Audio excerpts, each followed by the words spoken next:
You know, in 2017, I bought my first positions in Bitcoin and Ethereum. However, if you recall, and I'm invested in many financial services companies that are regulated by the regulator in multiple jurisdictions. So I have to report on a quarterly basis, sometimes a monthly basis. I have internal compliance officers and external auditors, and I also have to file with regulators in the geographies where we do transactions and we own exchanges, and obviously when you have that responsibility, and particularly when many of these companies are publicly traded, you simply can't go offside with the regulator. That's not an option. And in 2017, the regulatory environment against crypto was toxic. They were very concerned that the tokenization of assets that were trading not under regulated prospectus, particularly in the New York area, that people were trying to bring debt deals for real estate with tokens, and it was chaos. And my own compliance department said, look, we are getting signals from our lawyers that you simply can't get involved here because these are unregulated securities and breaching securities laws. That's 2017. Fast forward a few years, and all of a sudden we start to see regulators around the world, in Switzerland, in Australia, New Zealand, in Canada, in England, not the US yet, starting to open up to the idea that there's productivity available in not just Bitcoin.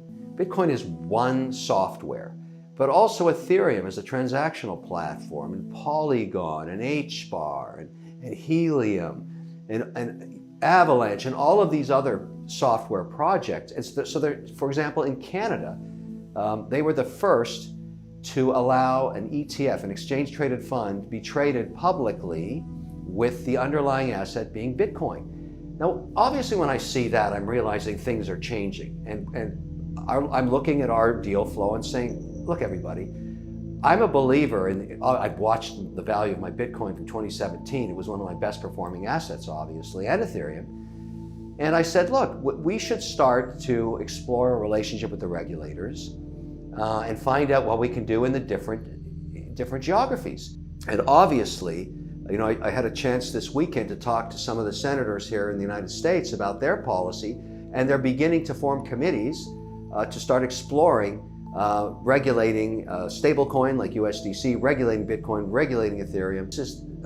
Finally, the regulators are saying there's too much value in these platforms. Let's look at it. But here I was kind of looking at the psychology of the whole market, not just NFT, but crypto overall. It's run by a lot of greed. And people, it's like a mentality of get rich tomorrow, or right now, right? So do you think that's actually the reason it will, go to the moon? Well, there's a great analogy, because you're absolutely right. It is driven by a lot of greed and a lot of theft and a lot of instability right now. But if you went back to the gold rush, it was driven by greed. It was driven by people that were willing to take huge risks to go and explore and find gold and become wealthy. And the people that actually got wealthy provided the infrastructure to them that eventually provided all the equipment they needed to build gold mines. I'm in the camp that you need to be in both. I want to invest in NFTs, and I do, but I also want to invest in all digital infrastructure, which is why I'm so interested in the exchange licenses that are being granted all around the world. I'm very interested in investing in those wherever they pop up, because they're not coming to the US anytime soon. They're starting in other jurisdictions like Canada, like the UAE, and other countries.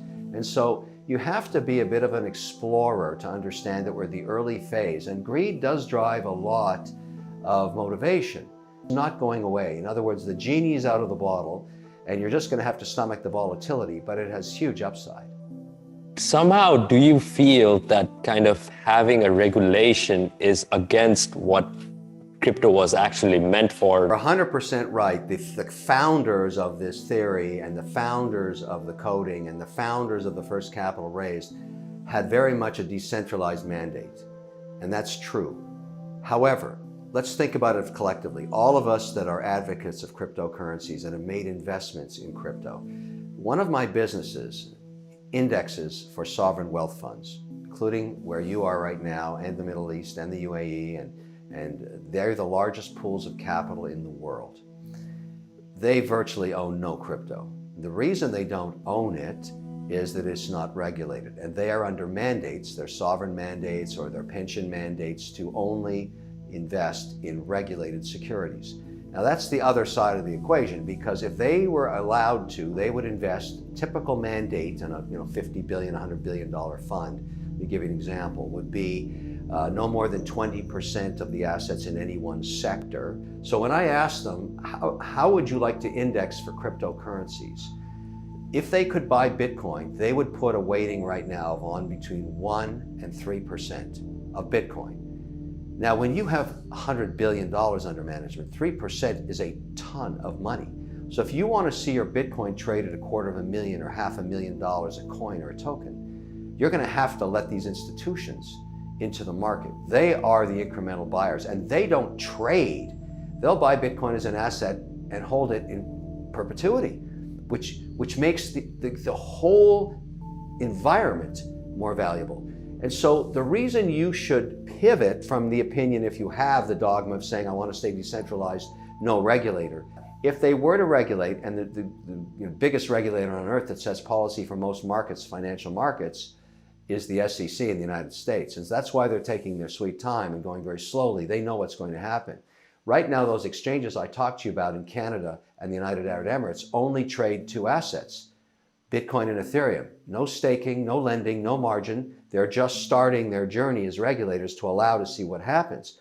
But as time passes, my investment thesis on Bitcoin and Ethereum and all the other level 1, level 2s that I own is when they get regulated, including USDC, which is the stablecoin of choice I use for my corporation, I'm limited by my own compliance department to only have 5% in it because they consider USDC a highly volatile equity.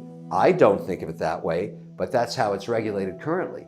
So we're going to have to get a ruling on stablecoins too. But my point is, when that happens, the value of all your assets will increase geometrically because of the amount of capital that will be willing to invest in them. Remember, I always have my institution hat on because that's where all the money is. It's great that we as early investors in crypto, all things crypto, including NFTs, are willing to learn and spend our time and take risk out there. But there's billions and billions of dollars of institutional capital that wants to go to work there too, that we have not given them the compliance infrastructure yet to be able to do that. For example, when you buy a stock or a bond in a pension plan, for a university in Geneva, they immediately are able to see at the compliance department how much you put on, whether you use leverage. The position is reported at the end of the day. The auditors can see it anytime they want, and the regulators have a report generated that they get every quarter, every month, or every week, or every day, depending on the geography you're in.